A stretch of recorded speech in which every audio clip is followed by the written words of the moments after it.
Okay, I think we're ready to get started. So before we actually do get started, I'm going to ask you all, before I even introduce myself, to join me in just taking a moment to take 3 deep breaths. This will help us to center our attention as we get ready to spend the next 30 or so minutes together talking about positive psychology and post-traumatic growth. You're welcome to keep your eyes open or to close them if that works for you. So I invite you to get comfortable in your chair or on your couch or wherever you are in your home. So here we go. We're going to inhale deeply and exhale. Inhale deeply and exhale. And inhale deeply and exhale. Thank you. That was as much for me as it was for you. That helps us again to center our attention and bring ourselves into this space together. So as I said, it's just a little bit after 8 o'clock here on the East Coast. I'm right outside of Philadelphia, and I am absolutely delighted that you have all decided to spend your Thursday evening with me talking about positive psychology, post-traumatic growth, and what's possible in life. My name is Courtney Daly, and I am coming to you tonight as a positive psychology practitioner with a master's degree in positive psychology from the University of Pennsylvania. I actually finished my coursework just this past summer, having spent the summer researching post-traumatic growth. And although, of course, I would never wish for a situation like the one the whole world is in right now, I am incredibly grateful to the MAPP alumni community and for all of my MAPP comrades and colleagues, and for what I learned last year that I can really draw on now. So we're in webinar format tonight, which means that you can see me, but I can't see you. We are going to use the chat function, which should be along the bottom of your screen. So if you have questions, or there'll be a few times that I'm asking you to put comments in there, I encourage you now to just locate that chat function and actually go ahead and say hello, maybe tell us where you're coming from tonight, just so that we can all say hi to each other in the chat. So go ahead and do that for me.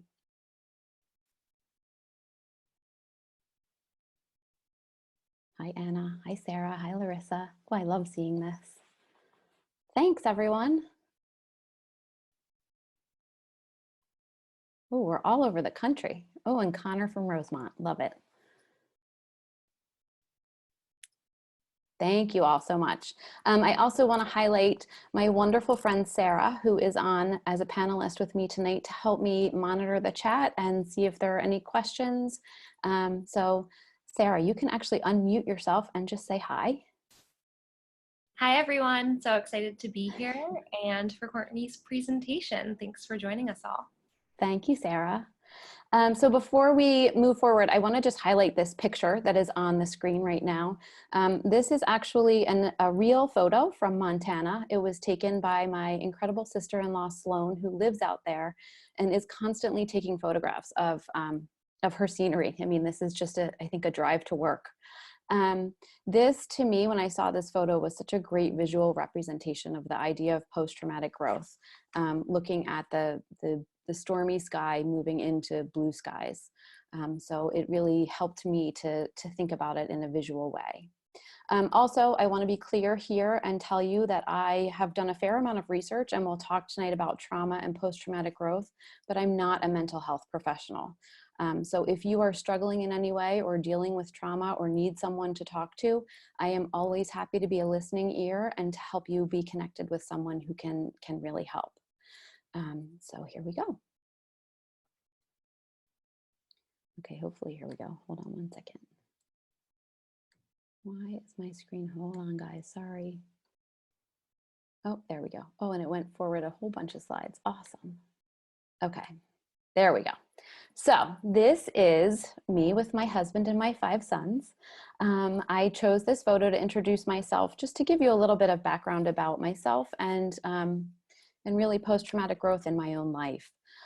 So I, last year, through my MAPP coursework, learned the expression that the best research is me search. And I had no idea what that meant. I actually remember my friend and MAPP colleague Mina saying that to me.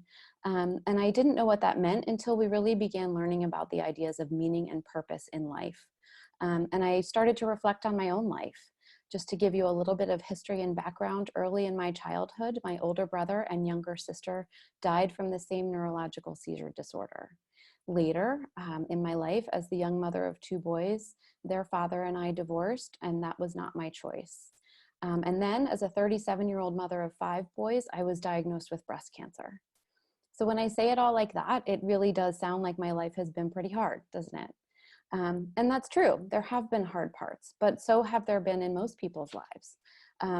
What I have found, and what I think a lot of people find, is that along with the hard parts, and actually usually alongside and at the same time as the hard parts, are the incredibly beautiful parts, and the parts that you would never choose to change. And so this picture of myself and my husband and my 5 sons is a perfect example of that.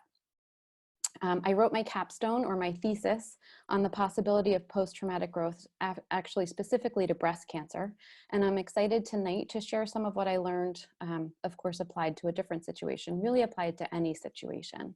I want to highlight that word again, possibility. I'm asking you to hold that word close to you tonight as we talk, because what I am presenting to you, hopefully, is an idea of what is possible. First, we are going to define the word trauma as we talk about trauma. We are going to think about the idea of post-traumatic stress disorder, because it's very important to acknowledge that that is a very real possibility from trauma. We are going to talk about resilience, and then of course post-traumatic growth. That's why we're here. And then we will talk about serenity and gratitude as serene gratitude, the positive emotions of serene gratitude.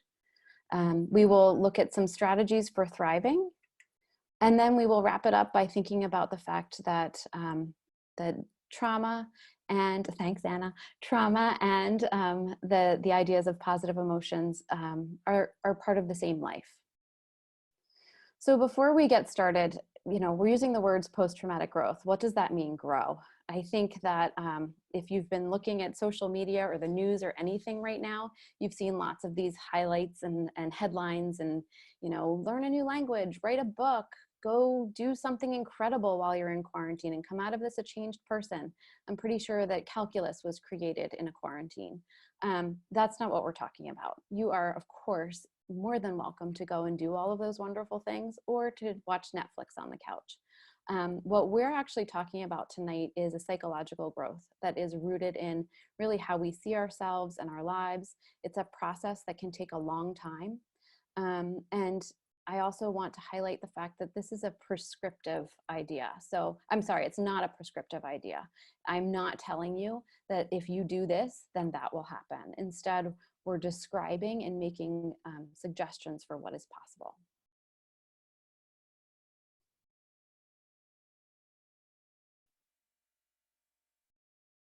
This is like comedy, you guys. Oh, there we go. Okay, so let's define the word trauma. Before we can really talk about it in any sort of important way, we need to know what it is. So the dictionary gives you a very straight up definition of an injury that is, caused by something outside of whatever is injured, or a disordered psychic or behavioral state, or an emotional upset. That's all very true. But 2 of the researchers who are really well known for their work in post-traumatic growth actually go a little bit further and suggest that it needs to be something that is a seismic event. So trauma really goes beyond your sort of everyday troubles.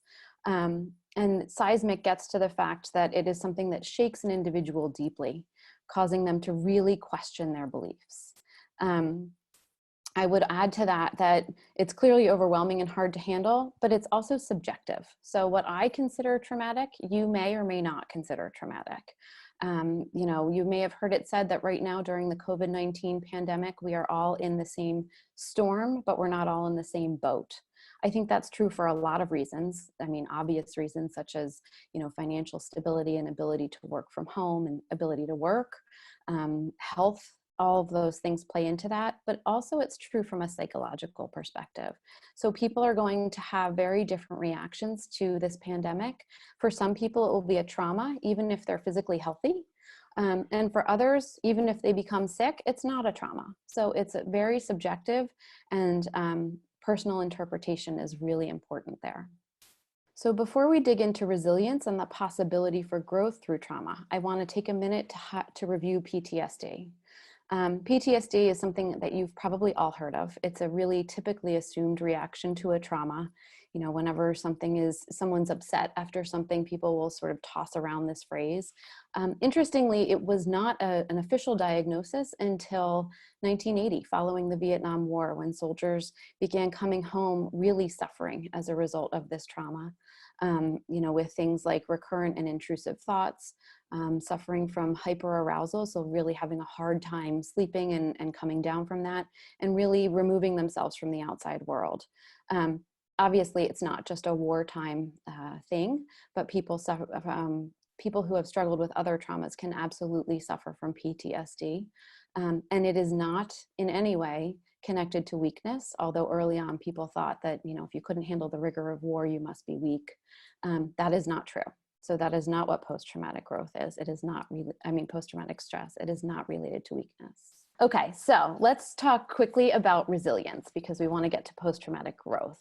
I'm actually going to ask you to use the chat right now to type in a few words that come to mind when you think of the word resilience. Oh, we've got a couple bounce backs. Strength, strong, overcome. I love it. Thanks, guys. So again, here's our dictionary definition of resilience, which calls to mind what a lot of you said, that the strength, the bounce back idea, the idea that you can have something happen, or an item can have something happen, and after that it can sort of be elastic and stretch right back to where it came from. This is a great visual representation of the difference really between something that's resistant, something that's resilient, and something that actually ends up growing from that trauma or from an assault. If you think about a tree in a windstorm, the tree that's being knocked around by the wind that is resistant will withstand that wind. I was thinking about it earlier today. Hopefully your house is resistant, right? If there's a storm outside, your house doesn't bend or fall down, it stays up. A resilient tree will bend in the wind, but once the wind passes, it will actually stand back up. So that idea of bounce back. Whereas a tree that shows post-traumatic growth is actually deeply affected by that storm. It's not the same looking tree when the storm is over. Instead, there's growth coming from the scars that it developed during that storm. So where do we bounce, right? When we think about resilience, it can be bouncing back, but as Larissa mentioned in the chat, it can also be thought of as bouncing forward. It's a necessary component for thriving, not just for living, but for actually thriving. And it can be taught and it can be built upon. It can even lead to growth through challenge. In fact, according to Karen Rybich and Judy Salzberg, two of my wonderful MAPP professors, it can be defined as bouncing forward or growing in the face of challenge, which really indicates the possibility for a good, positive relationship between resilience and post-traumatic growth. But interestingly, when I was doing all of this research, a lot of the research suggests that the more likely someone is to be resilient in the face of trauma, the less likely they are to experience post-traumatic growth. That's because people who are resilient are thought to really maintain their psychological equilibrium throughout the challenge, and they bounce back, right? But what happens when something truly seismic happens in your life? You lose a loved one, you have a life-threatening illness, there's a traumatic suffering. How do you bounce back when back isn't there anymore? Where do you bounce, right? Hopefully you may look and feel the same, the person might look and act the same as they did before, but there and after. And that bounce isn't, you don't bounce back to where you started because that life has changed. And I think when that fork in the road happens, that's where the opportunity for growth really comes in. And now we are going to switch to talking about post-traumatic growth. In a minute, when the slide decides to advance. There we go. So now we're going to switch to post-traumatic growth. So it seems like if I talk in between slides, that's when they stick. So we're going to go back to that word seismic that we talked about a little bit when we were defining trauma. The two researchers that I mentioned, Richard Tedeschi and Lawrence Calhoun, have been studying post-traumatic growth together for a long time. And it actually came out of their interest in talking to the elderly and asking them to give life lessons. What have you learned throughout your life that could be helpful to other people? And what they found is that people reflected a lot on hardship and on really traumatic events that had happened in their lives. And they acknowledged that trauma and they acknowledged the difficulty that happened. But they also had stories of strength and growth and a learning opportunity that came out of that changed them for the better. And they were really interested in that and thought that they were on to something. But they used this word seismic, which really calls to mind the idea of an earthquake. So the rocks across the road. But in this case, instead of physical rubble, we're talking about psychological rubble and the psychological crisis that can occur after a trauma. So as the slide eventually advances, you will see a quote by Viktor Frankl, who was a prominent, there we are, who was a prominent psychiatrist in Vienna, Austria. He was Jewish, and many of you have probably heard of him. In 1942, he actually chose to stay in Austria with his family, with his parents. He didn't want to leave his parents, and with his wife, instead of taking the opportunity that was presented to him to come to the United States and continue his work. And as a result, of course, he ended up in a concentration camp at Auschwitz, actually. And what he found, I'm mentioning this to you because he wrote a book in 9 days after he was finally freed from the camps at the end of the war, and it's called Man's Search for Meaning. And what he found is that the people in the camps who really had a sense of meaning were more likely to survive. So I'm going to read this quote out loud because it's such a good definition of post-traumatic growth. When we are no longer able to change a situation, we are challenged to change ourselves. That is so much easier to say than it is to do. And one of the ways that we can do that actually is through what we call rumination. In a perfect world, that slide would have just changed. There we go. So let's ruminate. Let's think about that word. Oftentimes when something bad happens to us, we ruminate, right? How many of you have heard of rumination as a negative thing? We focus on what happened. We replay the event over and over and over again. We might say to someone that we can see doing that, stop ruminating on it, let it go.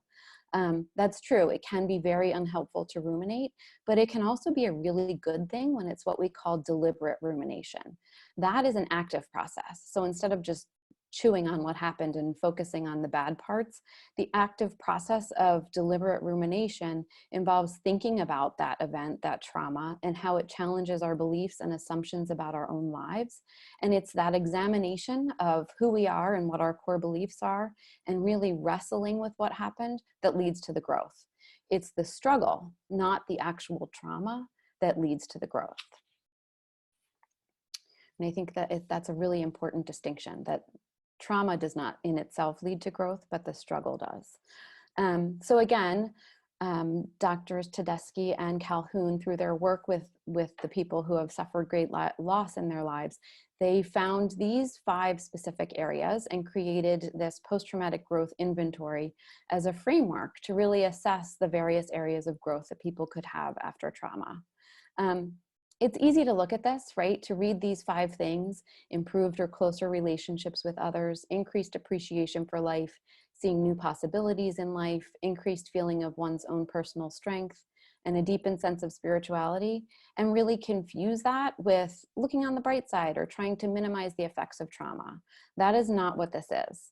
In fact, right here, I want to acknowledge, and I was kind of surprised to find this, that post-traumatic growth and post-traumatic stress can actually co-occur. It's not a continuum where you start in stress and you end up in growth. But ultimately, it's that distress that can fuel the growth. So, you know, this presents that possibility that growth is possible for anyone experiencing trauma. Just knowing that growth is out there, I think, can be really helpful. So it's not prescriptive, and it's not like you're saying, hey, come on, grow. But it's knowing that that possibility is there, even when you're in the trauma, of sort of a light that is out there. This is the Japanese art of kintsugi, which is a beautiful, I think, representation of post-traumatic growth, and it's referenced often. This is a piece of pottery, obviously, that was broken, and it was put back together using gold filigree. And it really calls to mind the idea of how can we fill our own physical and really psychological scars with gold? Well, fortunately, we have positive psychology to help us answer that question. So we've looked a little bit at post-traumatic stress. We've looked at resilience, and now we've looked at post-traumatic growth and kind of the nuance between all of those. And now I want to take a look at how positive psychology can play into this. In my capstone last summer, and when I was doing all of this research, I really spent some time reflecting on the power of two very specific positive emotions, the emotions of gratitude and serenity. And I ultimately combined them into what I call serene gratitude. And really, as I conceptualize that as its own positive emotion, what I found is that serene gratitude can actually lead to growth, which can then lead back to more serene gratitude, and it can become its own upward spiral of those positive emotions and growth. So briefly, you can't talk about positive psychology without at least mentioning PERMA, which is Marty Seligman's widely regarded construct of well-being. And PERMA, as you can see, is the acronym that stands for positive emotions, engagement, which is where we talk about character strengths, but we're not going to do that tonight, relationships, meaning, and accomplishment. I wish we could go into all of it, but for tonight, we're just going to take a few minutes to consider that P, the positive emotions. First, I think it's really helpful to understand the actual construct of emotion. What makes an emotion? Psychologist and lovely person, Barbara Fredrickson, tells us that emotion actually, the whole construct of emotion is the event, and then the thing, and then our appraisal of it and our response to it. I didn't know that. I didn't realize that all of that together is what makes up emotion. You would have thought it was really just your response that is the emotion, right? But although we can't interrupt the event, we can't stop the event, we can interrupt our appraisal and our response.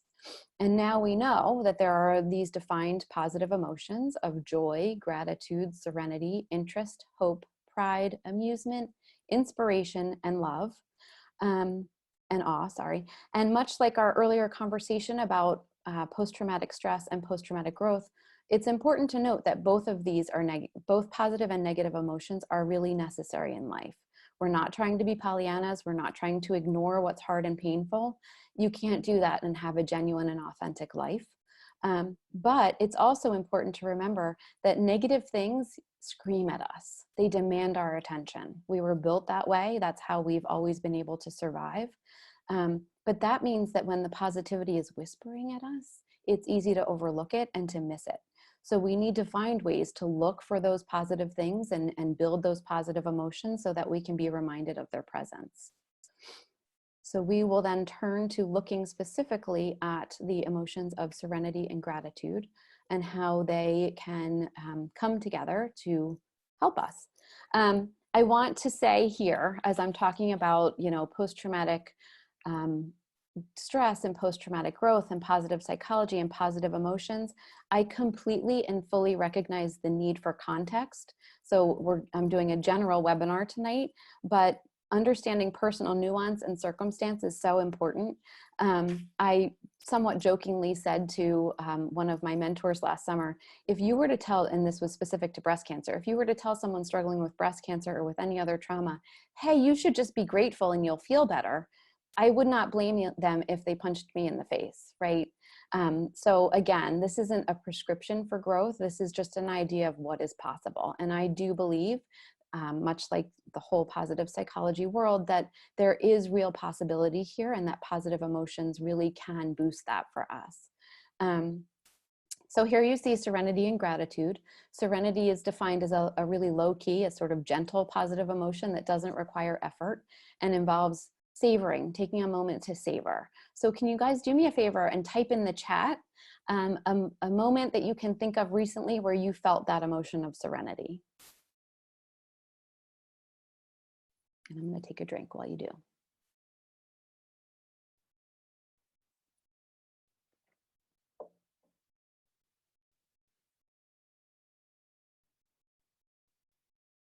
Yeah, and a yoga class is a good one for that.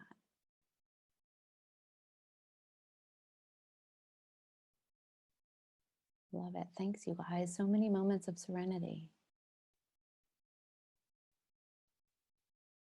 Woodworking, walking. Okay, and then let's look at gratitude, which is a positive emotion that involves appreciation for something that comes to us. Can you think of a moment where you felt gratitude? Oh, Aiden, that makes me happy to see. A moment where you felt gratitude. And it's hard, I think, to separate serenity and gratitude, which is why I really started to think of them as such a combination. So if you can think of gratitude, type it in the chat.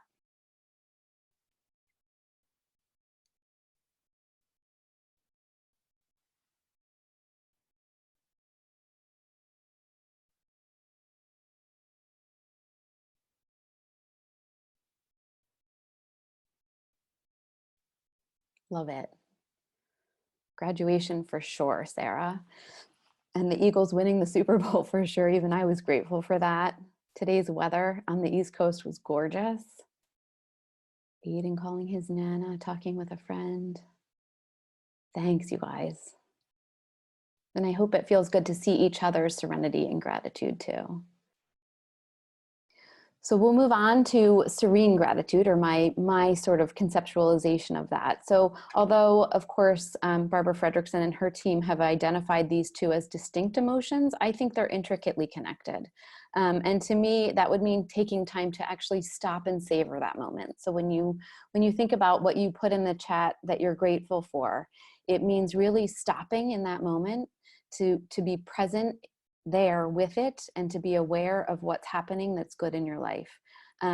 Recently, I've been taking long walks outside and enjoying the fact that I can do that in daylight hours instead of at the crack of dawn, since I don't have to, rush to the office. And I've been stopping to notice spring as it springs, right? Noticing the flowers and the buds on the trees and watching them day by day as they bloom. In fact, recently my son was looking through my camera roll on my phone and he said, "Mom, these are all pictures of flowers." So it's taking the time to notice that. There's a peacefulness that I really envision when I think about serene gratitude. As I said, there are contentment and a recognition of what's good, even if that doesn't mean all is well, right? I think sometimes we confuse those two. So now we've talked about trauma, post-traumatic stress, resilience, post-traumatic growth, positive emotions. What do we do with it? What are the strategies? Where can we go with this? How can we use this in our lives? As you might imagine, I have a few suggestions. So the first one is a mindfulness practice. Thinking about the idea of being grateful in the present moment really does call to mind mindfulness. I think that sometimes people think that means sitting down cross-legged with their hands out for an hour, and it does not have to be that. Really what we're referring to is being present right now in this moment and paying attention to what's happening here and now with curiosity and acceptance. So for some people, that could mean sitting on the floor for an hour. That mindfulness practice might work for you. It could mean pausing to take 3 deep breaths like we did when we started here, and to take our energy from where we were, be present in this moment, and be ready to move forward together. It could mean laying on your bed with one hand on your belly and one hand on your heart and just spending a few minutes breathing. It could mean an app. It could mean whatever it is that works for you. But whatever it is, I encourage you to give me a try so that we can move forward in that together. The next idea that I have that will come up in a minute is a gratitude practice. There has been so much news, and there have been so many articles and so much research done on gratitude lately. And the truth is, it works. Last year, my youngest son and I actually developed a nightly gratitude practice together. Just before bed, we would say, "Mom, let's do 3 grateful things." That's where those 3 words come from. And we would tell something from our day. And it might have been something really big that happened or that someone did for us, one of us that day. Or it might have been something really small, like, the dog was excited when I got home, or we had a good dinner. Sometimes it was clean water and fresh air. And again, it doesn't erase or undo anything negative that happened that day. The bad stuff is still there, but it really does help to shine a light on what is good. And you can do it in the morning, you can do it in the afternoon, you can write it, you can say it, you can journal, you can do it in a way that works for you, but I do encourage you to do it. We did find that doing it at night helped us to unwind and fall asleep a little bit more gently. And the final thing that I think really can be helpful as we think about positive emotion and the possibilities for growth is to share our stories. We call this narrative creation, and that telling of our stories helps us to connect emotions with language, really to put it out in language and to reflect on how we see ourselves and the events that happen in our lives. And I would encourage you, as you think about your own story and you start to tell your stories, notice the language that you're using. What are the possibilities that you can see? Even as you go back and tell things that happened to you long ago, how are you telling that story? And whether you prefer to talk or write, tell your story. I'm happy to hear your stories. So I'm going to conclude with this idea. It's the same life. We've talked about stress, we've talked about growth, we've talked about trauma, we've talked about hard things, we've talked about gratitude. And what it all comes down to is that the hard parts and the wonderful parts, the happy and the sad, the ups and the downs, they're all part of your life. And that is the power of the word and, right? It's not happy or sad. It's not mad or glad. It's not hard or easy. It's and, this and that. It's hard and we're grateful. So when we start to recognize that and, we start to allow for that possibility for growth and for cultivating those positive emotions. So again, it doesn't mean we're taking away the hard parts. We can't necessarily do that. Instead, we're shining a light on our strength and on what's good in our lives. So one last activity for us in the chat. Type in one thing that causes you stress and hardship right now. What's a difficult thing in your life? You know, it might seem strange to, it's not going to be the very last, but second to last. Yeah, IEP meetings are hard. And not knowing when to travel.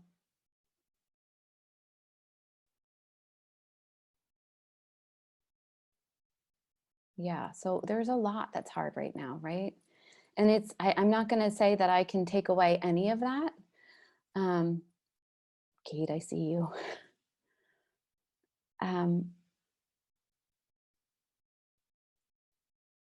But I would also now encourage you, as you've just typed in something hard, and I know we just typed in gratitude, type it in again. What are you grateful for? It could be the same thing you said before. It could be something different. Whatever works for you.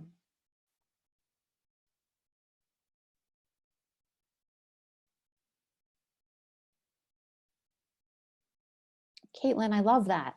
The teenagers are hard, but you're grateful for them. Thanks, guys. I see lots of family. I see lots of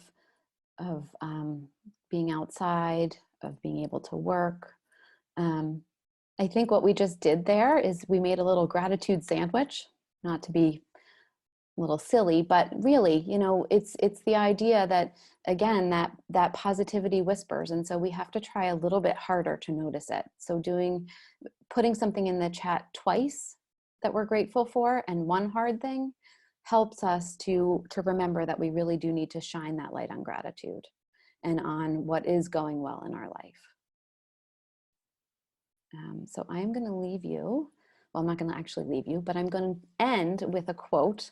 And this is a quote from a man who had just suffered a very traumatic loss. And he was really grappling with the idea that he now needed to face his life without someone in it that really meant everything to him.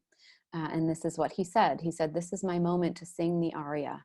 I don't want to have this chance, but it is here now, and what am I going to do about it?" And I think that brings back Viktor Frankl's quote of, you know, when you can't change the situation, you're called on to change yourself. What will you do when it's your turn to sing the aria? What can you do? How can you use some of the tenets of positive psychology to help you see what is possible in the future? So that is it. I am happy to answer your questions. I really, again, appreciate everyone sticking by me. I'm sorry for any of those technical issues. I don't know what happened there, but it's all part of the fun. This is my first live webinar, so it's a learning experience. But please, if you have questions, if you have comments, I'm happy to do my best to answer them. I'm always available by email. I put it there. I'm happy to share my capstone research. I'm happy to share any of the resources from tonight. And that's it.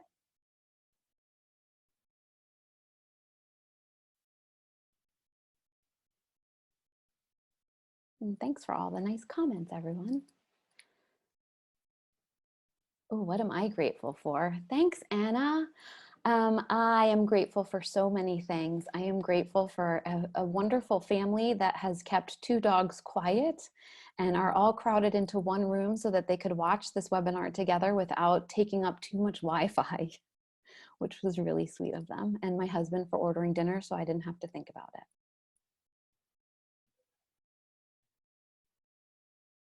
And I'm also really grateful for all of you for coming tonight. So thank you.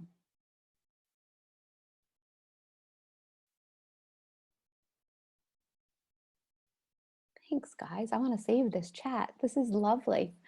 Okay, well, if no one has any questions, I would love to sit here and just be grateful with all of you for the night. But I am mindful of the fact that it is now 20 of 9 on the East Coast. And some of us might want to go get ready for bed. So thank you all so much. Yes, I will tell you all, this webinar was recorded. If you go to YouTube and you go to the MAPP alumni page, and you could actually just search Strategies to Thrive on YouTube and you will be taken to the MAPP alumni page. There are so many webinars. The MAPP community has been doing this for the past over a month, maybe 6 weeks. Sometimes twice a day there are webinars happening and they've all been recorded. They are all posted there. There's anything from building high quality connections in a work setting virtually to helping homeschool your kids to all kinds of things using positive psychology. So definitely go check it out. I'm going to disconnect us now. Thank you all so much and have a great night.